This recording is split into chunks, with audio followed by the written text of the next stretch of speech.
Major 22 एप्रिलला जो पहिलगाम हल्ला झाला त्याच्यामध्ये 26 पर्यटकांचे प्राण या ठिकाणी गेलेले आहेत आणि भारतानं त्याचं प्रत्युत्तर दिलेलं आहे हल्ला करून. परंतु जे ऑपरेशनचं नाव ठेवलं गेलं सिंदूर, ऑपरेशन सिंदूर, याबद्दल काय सांगाल? खरं तर ऑपरेशन सिंदूरमध्ये त्या पहिलगाम हल्ल्यामध्ये त्यांनी आपल्या भारतीय महिलांचं सिंदूर पुसण्याचं काम केलंय.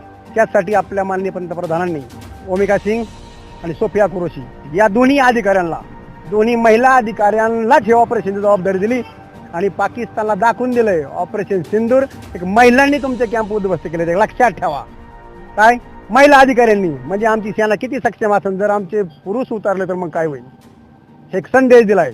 आणि सिंदूरची किंमत काय असते हे पंतप्रधानांनी त्यांना दाखवण्यासाठी त्या ठिकाणी महिला अधिकाऱ्यांना त्या ठिकाणी पाचारण केलं आणि महिला अधिकाऱ्यांनी उद्ध्वस्त केले हे सगळे कॅम्प. त्यांच्या नेतृत्वाखाली हे ऑपरेशन सिंदूर झालेलं आहे. त्यांनी समजून घ्या पुढचा इशारा.